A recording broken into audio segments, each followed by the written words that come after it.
Let's get to it.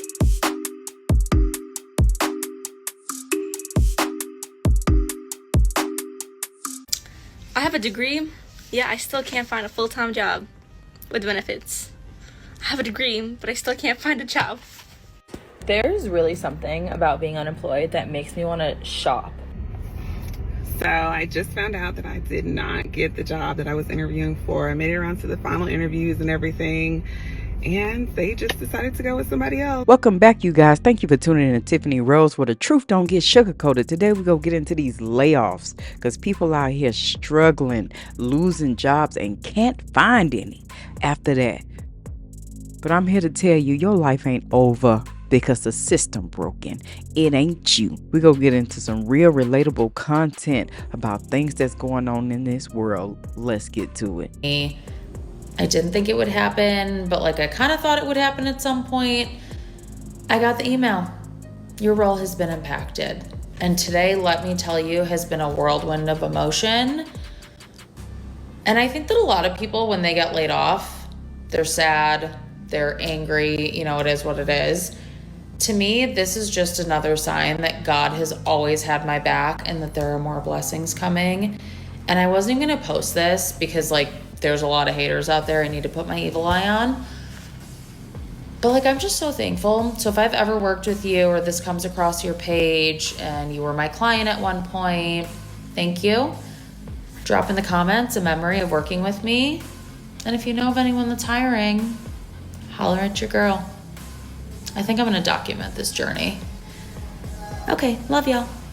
I got laid off, check. Layoff, check. Guys, I have an update for you. This is really not a joking matter, of course, but we use humor to cope with things. If you didn't know my job situation, basically, I started working with a startup company in late January, early February. After leaving a job I did really like, but I felt like it was, ready to move on to the next chapter. No job is ever 100% secure, but startups are definitely more of a risk. I had a great connection with this company, and I actually started on a contract with them. So I had a 2-month contract. It was kind of a trial period, and then after that trial period, they were like, yes, we like what's up, we like what you're doing. And then they officially employed me after that. This is not a rat on this company specifically, but I basically got on a call around a month ago, and they were like, hey, really love what you're doing. We have shifted our internal priorities and we basically can't pay you anymore, which is really cute. And I've never been in this position before. And I know I'm making light of it, and it's also a month out. I honestly haven't talked about it, and if you're someone who's gotten laid off or ever lost a job or whatever, it feels embarrassing. I felt embarrassed at first, one, because I was so surprised. I thought things were going well, which they ended up reaffirming me, yes, things are going well, we are happy with what you're doing. Kind of a it's not you, it's me kind of breakup. It's literally how it felt. I was like, oh my god, why is my company breaking up with me out of nowhere? But oh my gosh, does it feel embarrassing, especially being that it was a new job and I left a job for this job, to kind of just be taken aback and then also be told you're not gonna have a paycheck. It definitely is frustrating, and also just, again, embarrassing, because I'm I just, I've been raving to people about my job in this company, and now I don't even work there anymore. I'm not embarrassed anymore, and I also am very trusting that when one door closes, so another one can open. I've weirdly been posting less because I feel I've kind of taken a step back from evaluating what my life actually, what I actually want to be doing with my life. So thankful for my savings account. And then also I had a couple of side gigs that I was doing, which were able to just bring me a little bit of money, even though I lost my main income. I've been focusing this month on picking up a couple of other side gigs as well too, just in the meantime. And I actually did have a job interview today. See, even though I like this girl right here, because even though you going through the most, you still had a side gig. That's what we always talk about. Make sure you got some kind of side income or something, or you know where to go if something go down. So she had something for some kind of income. She saved. So when something happened, she had something to fall back on.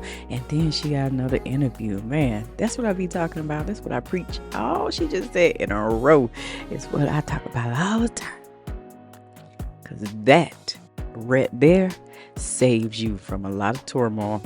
My first interview took a month, but I got one. Just wanted to update and be transparent. And if you've ever been laid off, I feel you, unfortunately. Like, I am now right there with you. And again, this is no direct shade to the company that I was with. Sometimes it's how the cookie crumbles. It just sucks when like it's your cookie that's crumbling. So we are moving forward. I also had time to start up one of my little passion projects that I've been wanting to do, which is Burnout to Baddie. I finally had some free time to be able to do that. So more to come on this account. And then I made it its own Instagram account as well if you want to check out and support. So yeah, love you guys. Heart goes out to anyone in this position, but I know we're all going to be okay, and let's keep killing it. Guys, I'm actually in disbelief right now because what is going on, okay? I'm interviewing with company S, and I had my first round and I passed it, and I'm at my on-site, and the on-site is split onto 2 days, and yesterday was day 1. There were 2 interviews. First interview went well. Second interview, interviewer never shows up. I messaged the recruiter. I'm like, hey, nobody showed up for my interview, and they're like, okay, we'll reschedule. They replied today, let us know your availability. I'm like, just schedule it. I literally, in my first email, I was like, just schedule it tomorrow with the rest of the on-site. Anyway, I told them my availability, and the tomorrow, which it was today, like just now, I have my second round. Mind you, I've been prepping so hard. I'm not hanging out with my friends. I'm not hanging out with my family. I'm just studying. And I log into the call, and nobody shows up again. I am so mad. I just want this to be over. Like, I just want this to be over. I want to finish this interview. I don't want to study for the rest of my life. And I'm just so stressed now because it's like what happened with company P yesterday, where like they were like, well, the position is now gone. We gave it to someone else. I'm like, if we wait too long, what if you give it to someone? Like, what is this? You know what? Moving to Seattle doesn't sound so bad anymore. Like, I can't do this anymore. Onwards we go. If you ever need a little bit of reassurance that it's not you, it's the job market, just know that last week I applied and interviewed for a part-time bookseller position at a local bookstore near me. And mind you, this bookstore just happens to have a stationery section. It's not like a bookstore, but they just casually have stationery products like most bookstores do. So I went to the interview, prepared to answer questions about books, about stationery, but I went in because I like books. Anyways, I get there, the interview, it goes good, it could have gone much worse, could have gone better, but it went well. Like, have experience, I have full open availability. Again, this was a position that was part-time, 19 an hour, about cap 20 hours a week. Also, it's a retail job, so it doesn't matter, but I have a degree, and I also have conversational skills in 2 additional languages, and this bookstore was located in a highly tourism-centered area, so I'm trilingual, applying for a part-time bookseller position at a tourist hub location. Anyways, they got back to me yesterday to tell me that I didn't get the job, which, is fine. It's whatever. It happens. But what killed me the most about them telling me I didn't get the position was not because I didn't have the qualifications or the experience to back me applying for the position or having a bad interview. It was the fact that I was beat out by somebody with more stationary experience. Like, we're really at a point in time where we can't even get part-time retail positions because we're getting beat out by people with some of the most specialized skill sets. Like, what do you mean, I didn't get the job because somebody had more stationary experience to work at a bookstore? I really want to know the fuck is a god at stationery who just was dying to make 19 an hour at this bookstore. Anyway. Well, they said that was going to happen when we had all the federal layoffs. They said your competition is going to be a federal employee. That's who your competition was going to be. That's what you're dealing with. It's not you, it's the job market, and listen, I'm gonna keep it real with you, no sugarcoat, okay?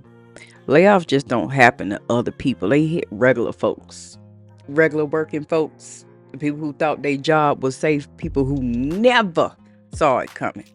One day you're clocking in The next day you carrying a cardboard box out the door. You understand? That's how fast it flips. Right now, companies everywhere are cutting back. They smile in your face today and let you go tomorrow. And the truth is, most people ain't ready for the moment. They live in paycheck to paycheck, one way from losing it all. That's not fear, that's reality. So here's the question. Are you prepared? Do you have a plan, a backup for paycheck stopping? Food storage? All types of medicine, in case you just really can't afford to go up there and you catch the flu. And you can't afford a CVS run for $30 on flu meds. You got a backup? Got a side gig in case something pop off? You got some money coming? Layoffs don't come with a warning label. They don't knock on the door and say, hey, it's 6 months.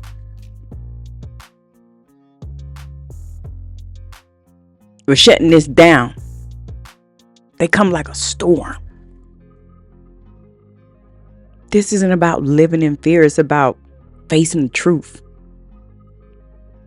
And the truth is, if you don't prepare, you're gambling with your future.